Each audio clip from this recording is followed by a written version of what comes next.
Hi, folks. Thanks to all for attending. And as always, those who have signed up but unable to attend, with the recording will be sent to you over the next couple of days. A little bit about AlmonTravel. We've been in business since 2003, so 17 years, a little over 17 years. We have a number of specialties. We have done 130 destination weddings down in the Caribbean, which has given us a lot of experience in working with groups from all across the country and in fact outside of the country as well. We also specialize in Florida, but particularly with the theme parks, which for the CARP membership would probably involve extended family travel. Have sold lots and lots of Caribbean destinations for FITs. If you want to go away on a vacation, certainly we have experienced the popular destinations down in the Caribbean area. And cruises are the other popular form of travel that we focus on. Ocean cruises to the most popular places, Alaska, Mediterranean, Caribbean, and so on, but also river cruises. We've done 10 different itineraries there.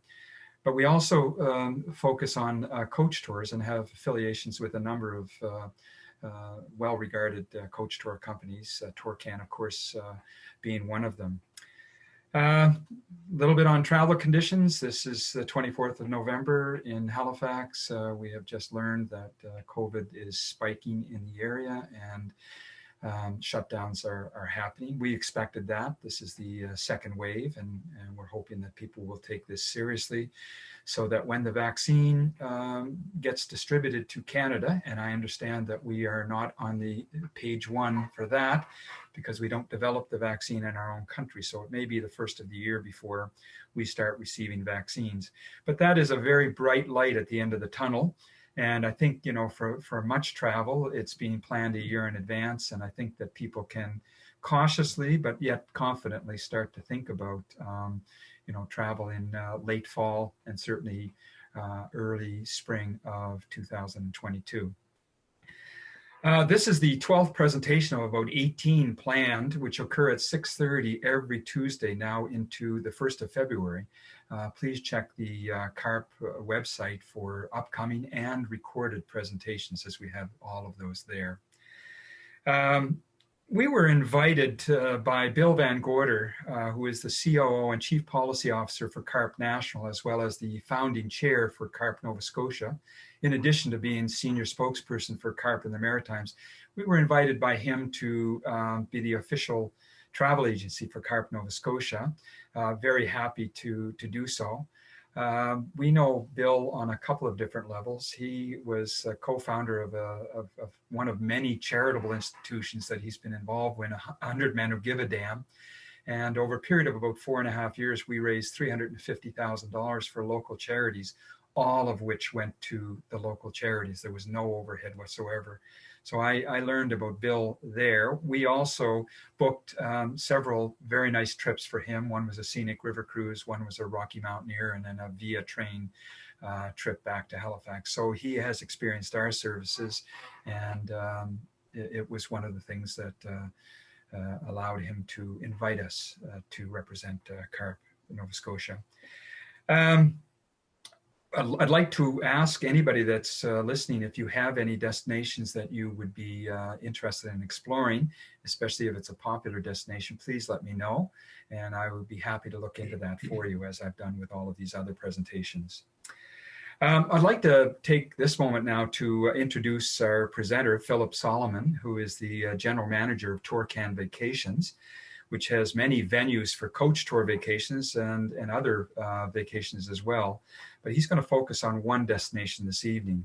Phillip will be taking us through a virtual visit to South Africa and immediate surroundings with TourCan's very popular bucket list destination, South Africa. So without further ado, Phillip, over to you. Thank you very much, and thanks for that lovely introduction. And it's great to be part of your presentation series, Danny. Thank you so much for that. And ladies and gentlemen, thank you for joining us this evening. As you heard, my name is Phillip Solomon. As you can also tell from my accent, I'm not originally from these parts. I have lived in Canada for the past almost 30 years. And as you can hear, I was born and raised in Texas. No, only kidding. I was born and raised in South Africa, which of course will help me through this presentation. And as you said, Danny, we do offer a wide range of destinations: Africa, Asia, South Central America, and the South Pacific. And you can always contact Danny and Debbie, who can give for inquiries relating to any of those destinations. And hopefully we can do some more presentations in the future. Just a couple of technical items for you. I just want to make sure that you are all on mute, and thank you for doing that. And also, I'm going to switch off or turn off my video so that it's not a distraction while I'm doing the presentation. I'll take questions at the end of the presentation. And ladies and gentlemen, if I disappear for a second or two, the only reason is that I'm probably grabbing some water during the presentation. And believe me, it is only water that's in there, sadly. And so that's on the technical side. And once again, thank you for the opportunity.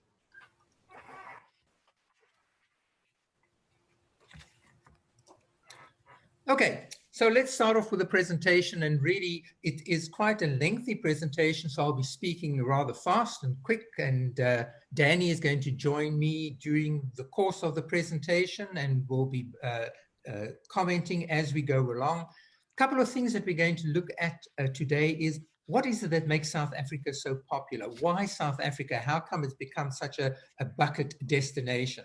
We're also going to look at what you need to know prior to travel to South Africa. You know, questions that you would frequently ask prior to traveling to the destination. Then I'm going to do an overview of an itinerary for you. So this is really an itinerary for the first-time traveler, to give you a sense, if you haven't traveled there before, what we would recommend that you get to see if you had about 14 to 16 days. And also, we find that about 70 to 75% of people who travel to South Africa usually extend their journey and go to the Victoria Falls and also into Botswana. And I'll conclude with a couple of questions and answers. So let's have a look at why it is that South Africa is so popular. South Africa, located right down at the southern end of the African continent, as you can see displayed by the arrow. First of all, people travel to South Africa to connect with the people. You know, what's interesting, ladies and gentlemen, is that there are 12 official languages in South Africa, and this in itself shows the absolute culture and ethnic diversity that exists in the destination. And it's not surprising South Africa became known as the Rainbow Nation. And with all this ethnicity and different cultures, these are things that you will experience as you travel through the destination itself. People travel to South Africa to learn about the history, from the original settlers there, the San people, the Dutch who came in the late 1600s, the British in the 1800s, the apartheid years, and then, of course, the road to democracy. And all of this can be witnessed in various museums and places that you will visit in South Africa. South Africa is also a very popular food and wine destination. I've mentioned all those different ethnicities. Imagine all the different foods that these ethnicities can produce, but also the influences from the Dutch, the British, and also the Malay. South Africa is extremely popular when it comes to wine producing and wine tasting, and we're going to look at that as well. And that's also what makes it such a popular destination. Indeed, one of the key reasons for popularity for travel to South Africa is a safari experience. Now, I don't know if anybody's traveled to East Africa, but the experience in South and Southern Africa is very different, and we're going to go into some detail about that. And of course, the spectacular scenery, huge attraction for people traveling to South Africa, but not only the coastal regions. We also talk about the internal or the land side of the beauty of South Africa, which so many people miss out by just sticking to the coastal regions. And if you are into adventure travel and you want to do shark cage diving, or you want to do bungee jumping, well, you can do that all in South Africa. And a key element for travel to South Africa, maybe not necessarily the most important, is the affordability. The Canadian dollar is very, very strong against the South African rand, represented by the R, the South African rand. And your money goes a long way once you are on the ground. So when you combine all of this and you wrap up all this diversity, what it gives you is a world in one country. And that really is how South Africa promotes itself. So let's talk a little bit about things that you need to know prior to departure. So let's assume that you are all interested in traveling to South Africa, and that's going to happen in the not too distant future. The first question I'm often asked is, how do we get to South Africa? There are a variety of airlines. You would probably have to go, I would imagine, Danny, to Montreal or to Toronto to connect with airlines, probably through Europe. One of the most popular being KLM. Of course, they go out of all the major hubs within Canada, which makes it an easy connection in Amsterdam, and then about a 10.5, 11-hour flight down to South Africa. But of course, you may have your own personal choice: British Airways, Lufthansa, Air France, Emirates, Qatar Airways, to mention only a few. They all go down into South Africa, and most of the airlines fly into the two hubs, Johannesburg and Cape Town. In terms of the I'll try that again. In terms of the documentation that you need, you do not require a visa to enter South Africa if you are a Canadian citizen. Your Canadian passport is good. If you're going to extend your journey to Victoria Falls, there is a visa fee. It's currently $75, and your passport must be valid for 6 months after your return, and it must have 2 blank pages side by side. And you're probably going to ask me, why is that? And my answer to that is, I don't really know, but I think it has a lot to do with the fact that people travel to South Africa, go to Botswana and come back, go to Namibia, come back, Victoria Falls and come back. And so they want all the stamps to be next to each other. Very important also are health requirements. Very important for you to contact your doctor or your health clinic 6 to 8 weeks prior to departure. And because you will be visiting a safari destination or even in areas such as the Victoria Falls, you will require some form of malaria protection. And it's very important that you speak to your doctor or health clinic about this, because some people do have reaction to that. So you need to just check on that. The other question I have is, when is the best time to travel? So South Africa promotes itself as a year-round destination. But we find from our business side that most people travel to South Africa between September and April. So that is spring, summer, and fall in South Africa, with June, July, and August being the winter months.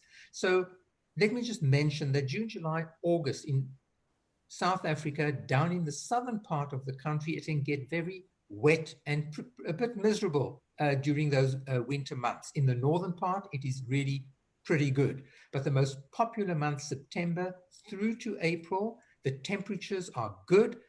Have a look at this example that I'm giving you here. It's the example for travel in October, temperatures anywhere from the 20s to 29.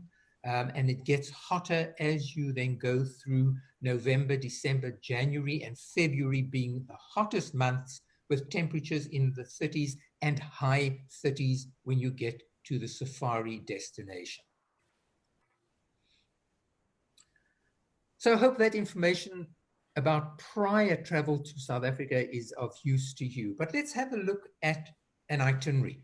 And this is specifically aimed at the first-time traveler. So if you haven't traveled to South Africa before, this is what we are suggesting where you travel when you go to South Africa. So let's start down in the south. I'm going to go into more detail about this, but just for the map, Cape Town, we're going to travel along this region here called the Garden Route.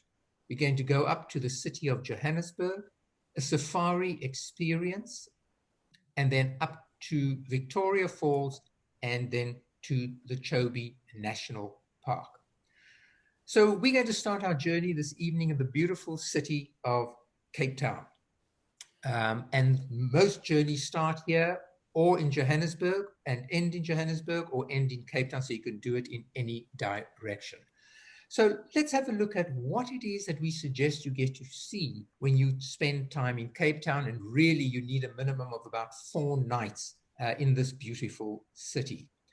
A couple of tours that are offered there. We do a half-day tour of the city, which includes beautiful Table Mountain. Just for your information, this was the old harbor of South Africa. Well, it's still a working harbor, which they converted into the Victorian Alfred waterfront, which abounds with restaurants and various forms of entertainments and also hotels. Table Mountain, you can see in the distance. When the cloth comes over or the clouds come over, it's referred to as the tablecloth. A lovely ride up to the top of Table Mountain in a revolving cable car, and then exquisite views from the top. And I know, Danny, that you were there, and these are actually your visuals, right? They are. Can you hear me there? Yes, we can. Yeah. Yes, we can. Yes, we explored Table Mountain and did the cable car. And we were very fortunate because it has its own microclimate up there. Often is cloudy, but we were able to break through the clouds and be able to get some stunning pictures of the base of Table Mountain. So it's definitely a not to be missed aspect of visiting Cape Town. The other thing that we really enjoyed was the waterfront area. You can easily spend a day or a day and a half wandering around the waterfront, the beautiful shops that are down there.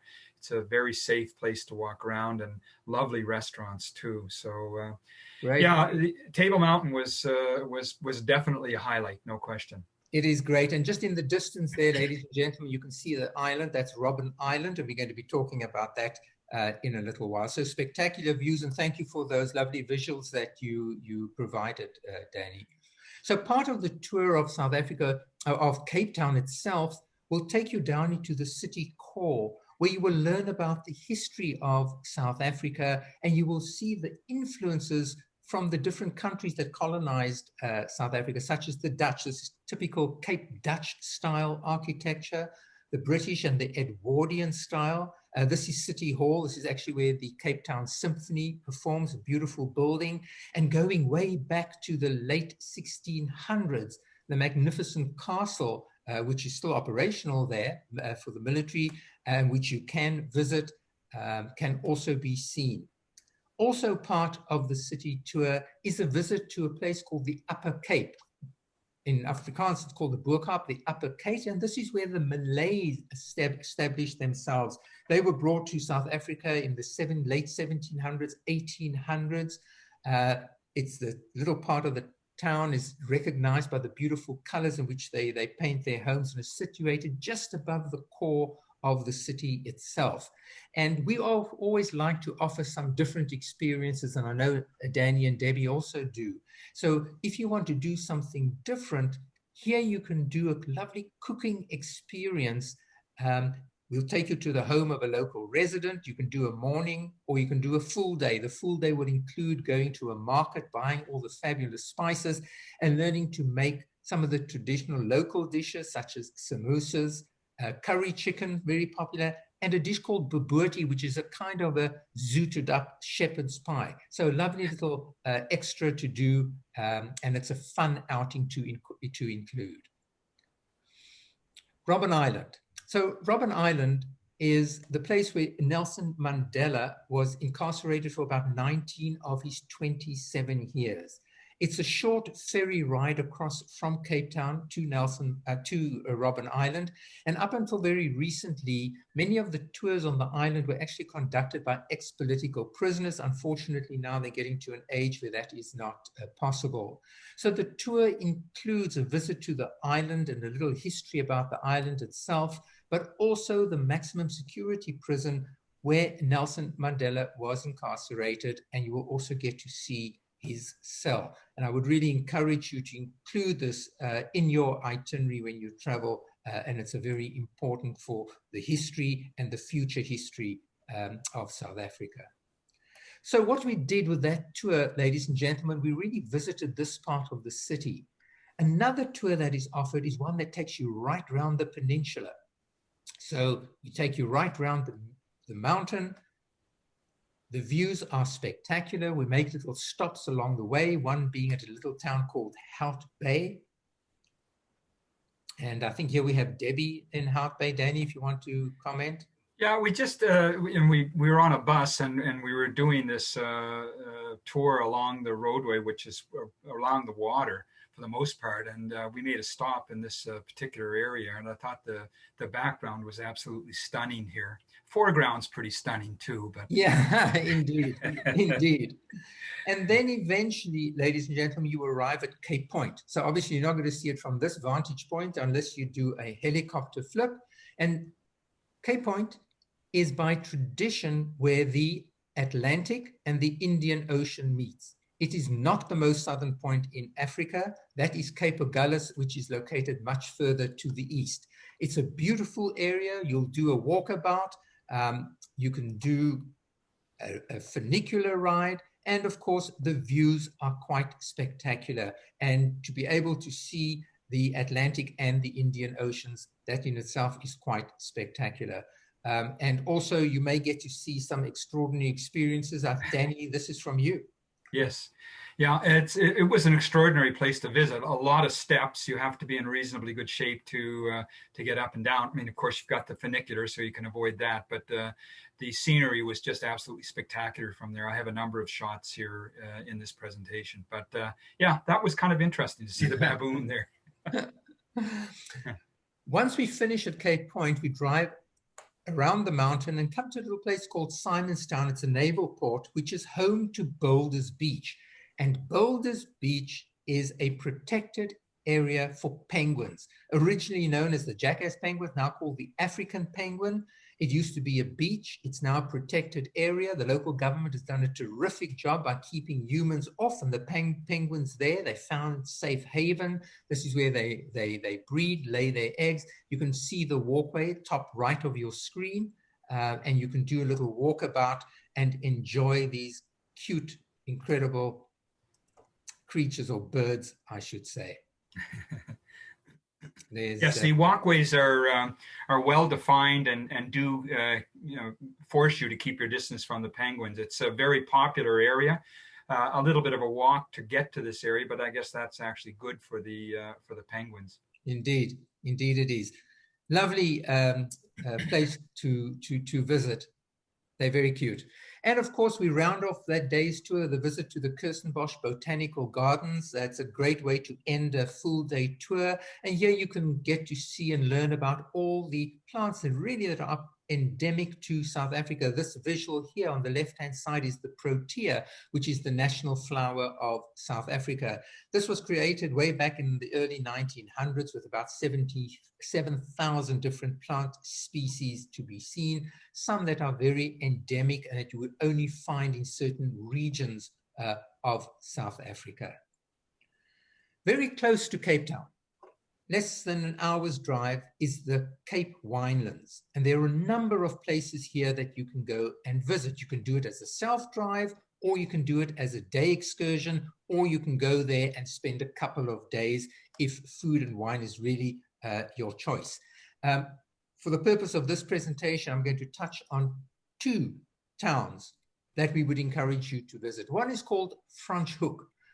Frenchhook, translated, means French corner. How did it get that name? It got its name from the French Huguenots who arrived there in the 1700s. I believe some even came in the late 1600s, into the 1700s, and brought their knowledge of wine making from France with them. They established themselves here and really started getting the wine industry going in South Africa.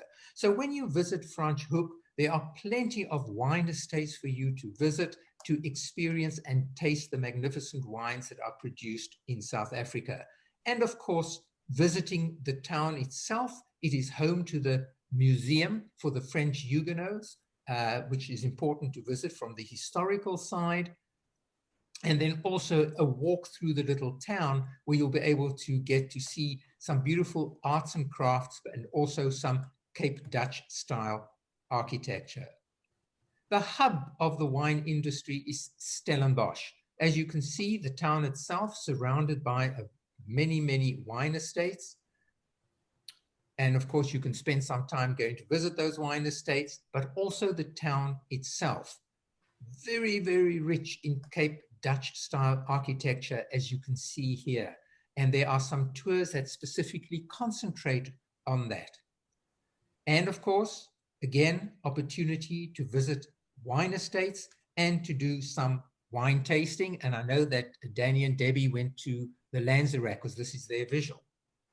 Yes, that was one of the things that stood out for us in that area. There were several vineyards that we visited, surrounded by mountains, just absolutely stunning sights there. But the vineyards that we visited also had places to stay.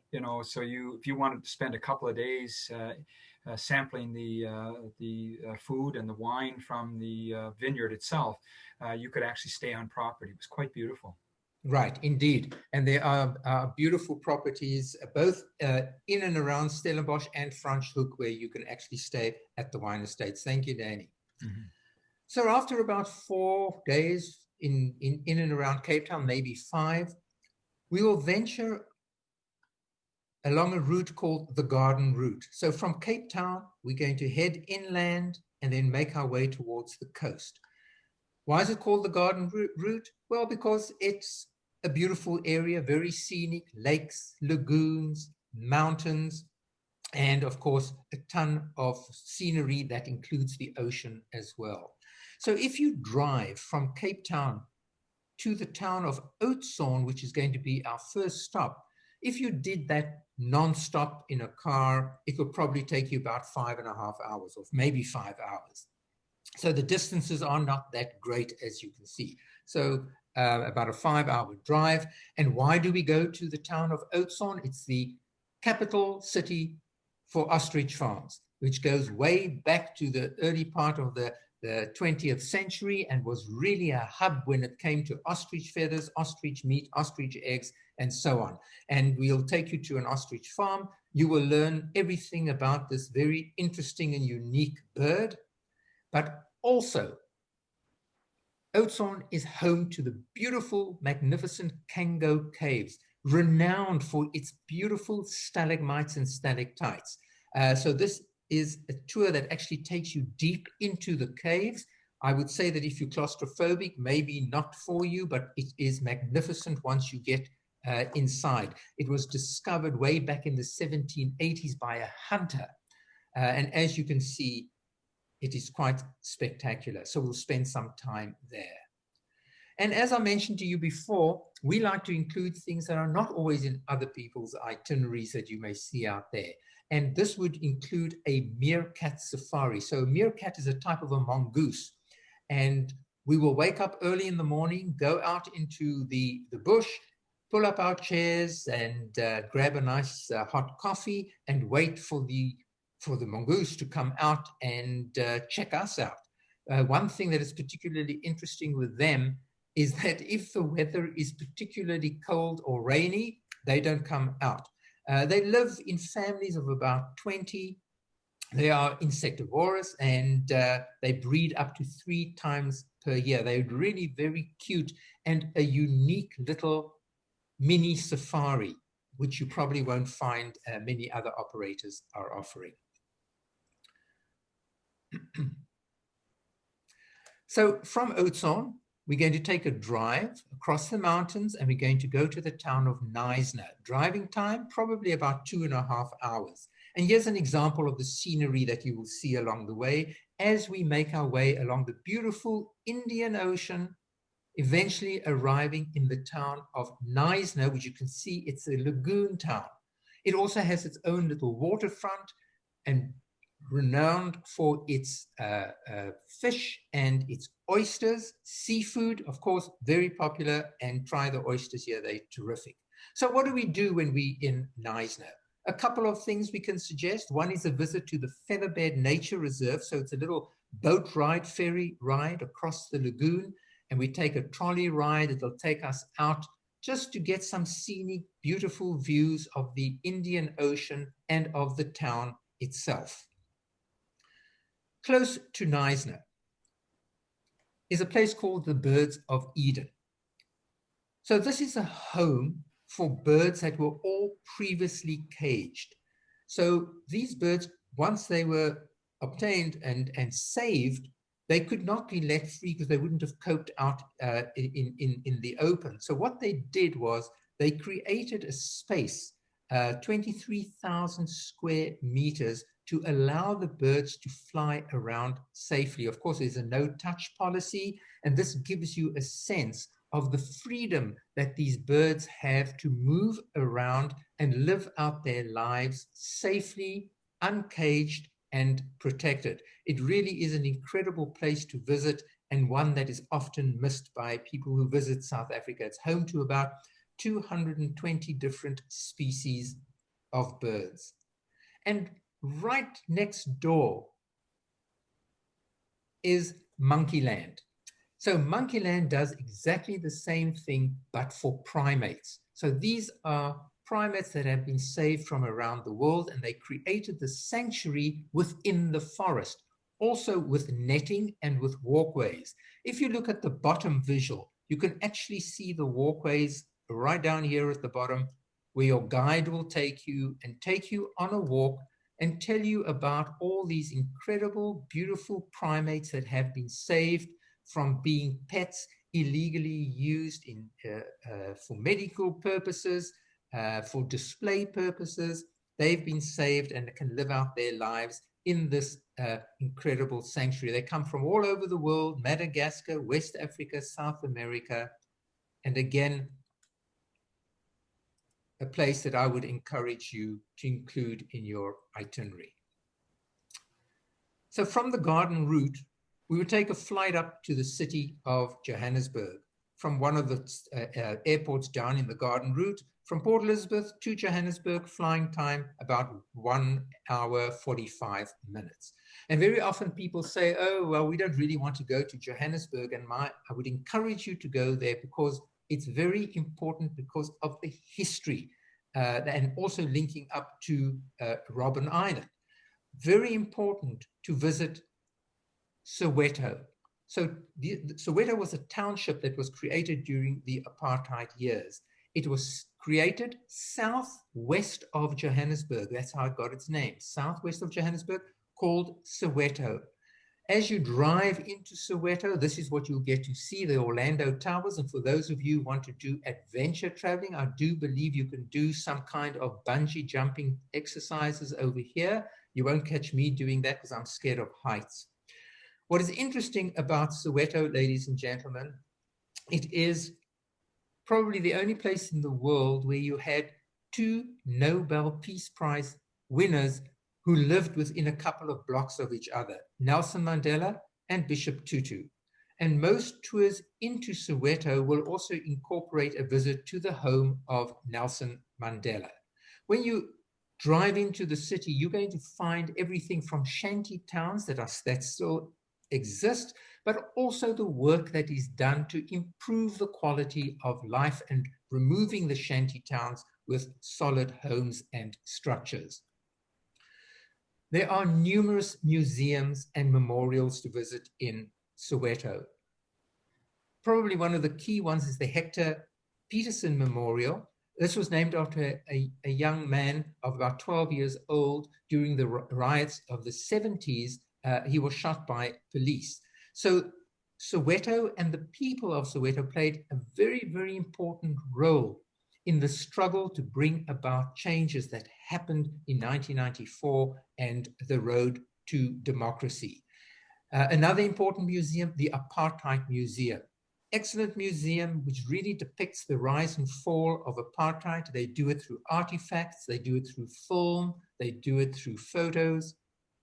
And you can almost see from the moment that you enter the museum that sense of apartheid that existed. This is a key museum that I would say should be incorporated in all itineraries. From Johannesburg, we're going to go on a safari experience. So if you flew from Johannesburg to the safari area, it would be approximately 1 hour. If you drive or did a self-drive, anything from 5 to 7 hours, depending on where you go. So I need to point out something important for you to take note of. So if you look to the right of the screen, you will see a light green area called the Kruger National Park.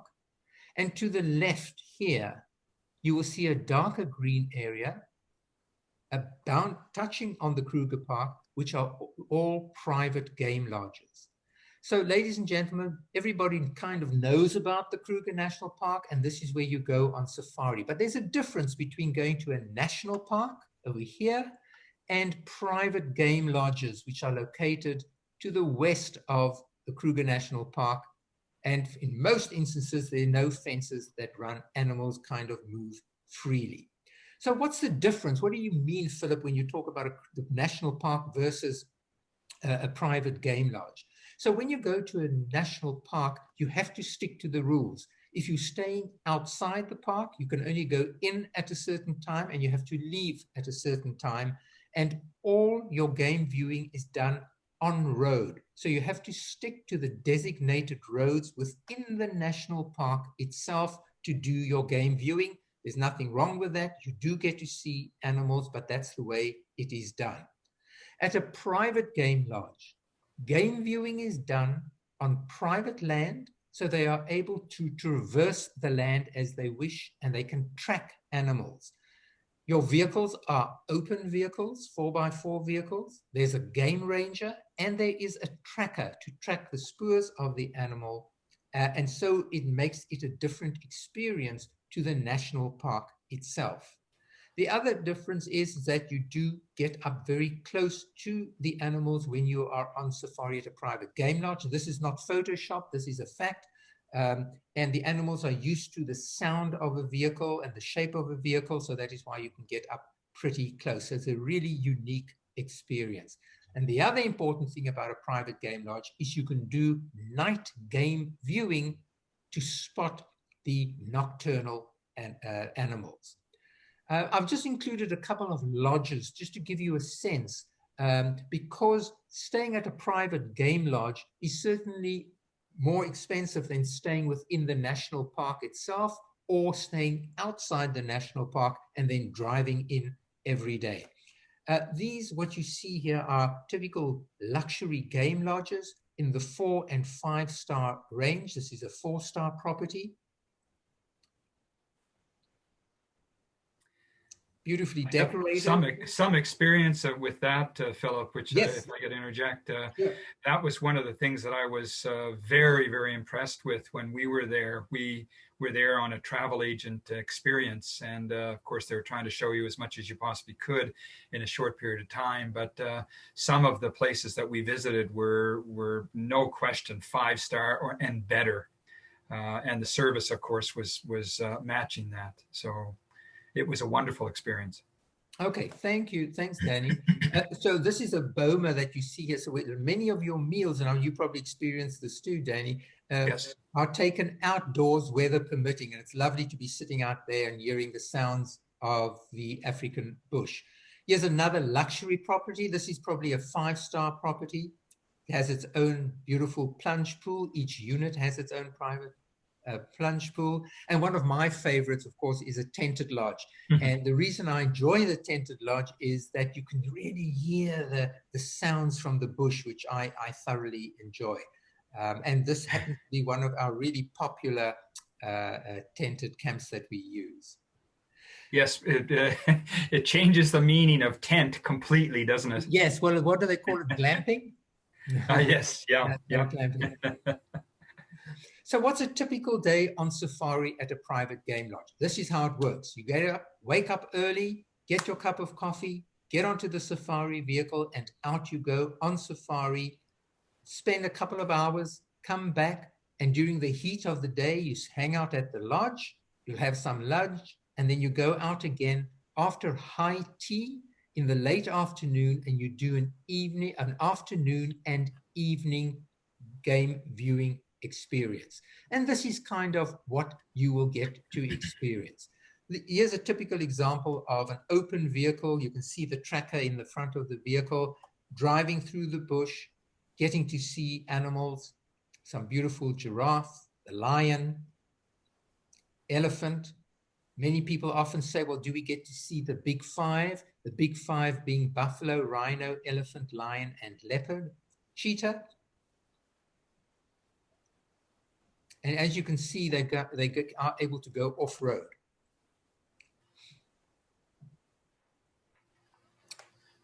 The rhino, and of course, we do know there's a lot of poaching been happening for the rhino horns, and they're doing incredible work in southern and East Africa to protect these animals. And from the big to the small, Danny. Yes, that's one of the things that really stood out for me on our trip. We had wonderful guides, local people, very knowledgeable, speak English very, very well. And we were driving along a sandy road, and she picked up this dung beetle, which is probably about 1.5 inches long, and pulled off the road so that she wouldn't drive over it. But we watched this little dung beetle taking his meal, or where he's going to plant her egg or whatever. Right. And it just showed me how the guides were so personable, were so interested in showing you everything they possibly could about Africa. So indeed, and Danny, isn't it incredible how they spot these small little creatures? They can see them in the trees, they can see them on the ground. Yes. Yeah. Yeah. So of course, when you're on safari, when you go out early in the morning, we stop along the way, we have some coffee and cookies, and then we go back on safari. Of course, a large amount of antelope to be seen. And in the evenings, when we set out, we do our afternoon game drive, and then as the sun sets, we'll get out the vehicle and we'll have a sundowner and then head off and do the evening game drive where we use the spotlight to track the animals. This in itself is a unique experience, and the incredible how the tracker is able to spot these animals at night. So very unique and different experience. One thing I added in this presentation, and Danny and I spoke about it, so often people go and they have the safari experience and then they leave. But there's so much to see in this area close to the Kruger Park, in Mpumalanga it's called. There's some beautiful sightseeing there that I would encourage you to incorporate in your itinerary. One of which is the beautiful Blind River Canyon. The Blind River Canyon is the third largest canyon in the world and recognized as one of the largest green canyons in the world. This area also dominated by places such as the Bergslac potholes. These are natural formations that have been created by the flow of water over time. And Danny, I think you were there, weren't you? No, that was a part of the country that we didn't get a chance to visit. We were only there for 10 days. That's why it's important for you to be thinking about 2 weeks at least for this. So indeed, indeed. And of course, there are plenty of waterfalls to be seen in this area and not to be excluded. And that kind of almost wraps up your 14 days. And if you have extra time, we invite you to visit Victoria Falls for about 2 nights and then going off to the Chobe National Park for 2 nights. You would have to go back to Johannesburg, fly up to Victoria Falls, flying time also just under 2 hours. It's quick and easy to get there. And we suggest a 2-night stay. And during that 2-night stay, you can get to see a variety of things. As I mentioned before, it's only a $75 visa fee. Those 2 nights, you can incorporate a tour of the beautiful Victoria Falls, known as the Smoke That Thunders. Your guides will take you on a great walk. And look who we have there. We were there during what was considered to be the dry season. So apparently the volume of water that was cascading over the falls was not as great as it would have been in the wet season, but it was pretty darn impressive. So what time of year were you there? September, October? Oh boy, bad one to ask. Okay, it doesn't matter. Okay, so touring there would include a tour of the Victoria Falls, and then also a lovely cruise, evening cruise on the beautiful Zambezi River. Nothing like an African sunset, and also an opportunity to go hippo hunting. Well, not hunting in that sense, but to go check out the the hippos. So 2 nights, and you can include a lovely boma dinner. So a boma is an outdoor area where you can enjoy a meal. One of the hotels there, the Victoria Falls Safari Lodge, one of them, they host this incredible boma dinner where you can taste the foods from Southern Africa and other parts of Africa, and also enjoy some various forms of entertainment. We enjoyed that. I can't remember the name of the worm that they were highlighting there. It was a deep fried worm of some sort. Mapani worms. Ah, that's what we were challenged to eat it, so I did. No ill effects from that, but no particular taste to it either. So, well, good for you for trying. And it's really a great way to also end a tour if you're concluding your visit to Southern Africa at Victoria Falls.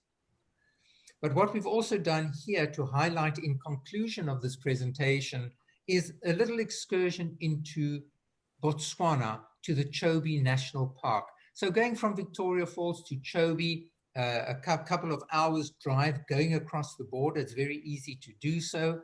And this gives you another safari experience. And Chobe, again, open vehicle game drives. It is a park which is known for its many lions. It's known for its large herds of buffalo, up to 1,000 that can be seen along the beautiful Chobe River.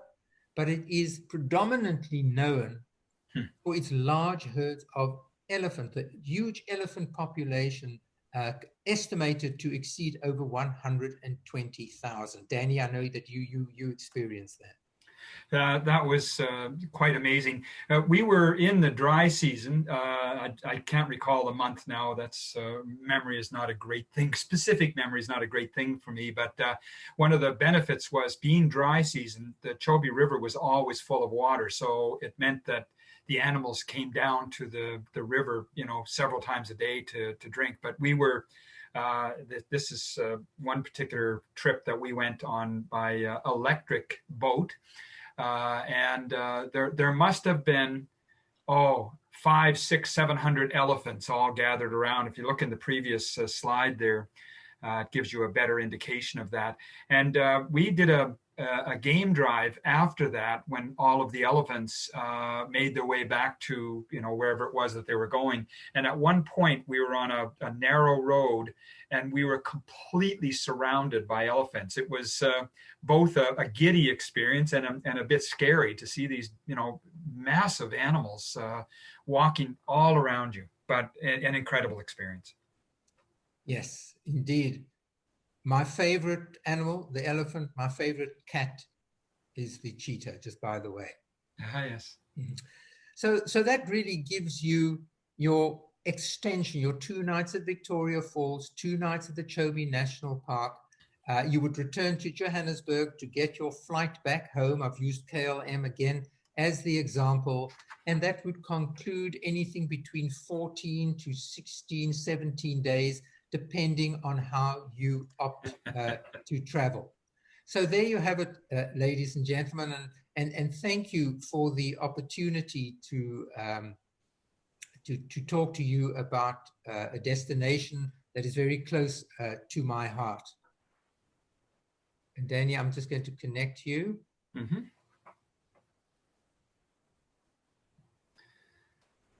Well, Philip, I want to thank you. Oh, I got to start my video. There we are. Okay. I want to thank you very much for a really interesting and entertaining presentation tonight. South Africa, it was on my bucket list. I didn't do everything that we wanted to do. I would like to go back and finish up.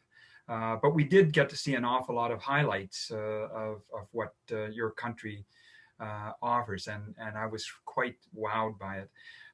Want to thank you very much, Philip, for taking the time to run us through this presentation, and I'm looking forward to another presentation, which we have started to talk about already, and hopefully we'll get to that a little bit down the road.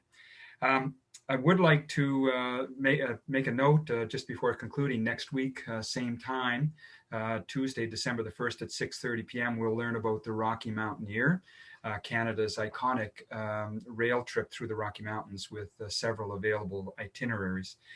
We ourselves have experienced a 2-day itinerary from Calgary as a preface to our Alaska cruise, and I'll let you in on a secret. The train ride was the highlight of the entire trip. So, and then the following Tuesday, December the 9th, we'll be looking at Riviera River Cruise Company, which more than most companies focuses on a no single supplement on certain of its itineraries in Europe. It's a great opportunity if you're a solo traveler to avoid the dreaded single supplement.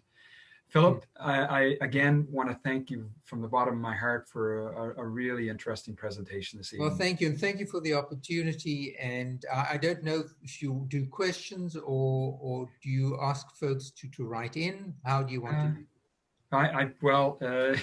It's I guess that's something we should have done at the beginning. If they had questions right from the start, they could jot those in. But if we wanted to wait for a minute in case there were any questions that wanted to be asked, we could certainly do that. Certainly, I'm opening up the screen for everybody.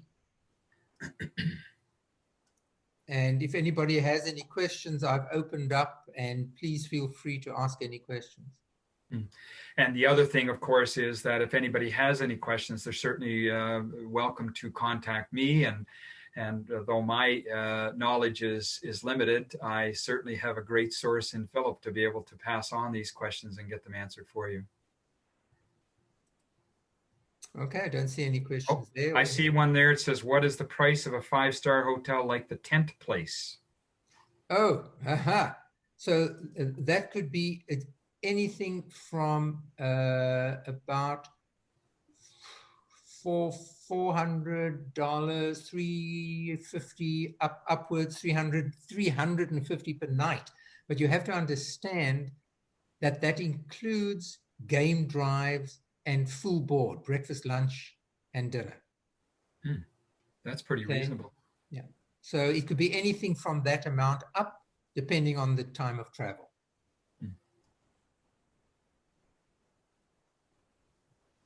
Okay. That seems like everything. Again, thanks, Phillip. And thank you very much. And to all of you, happy holidays and be safe. Yes.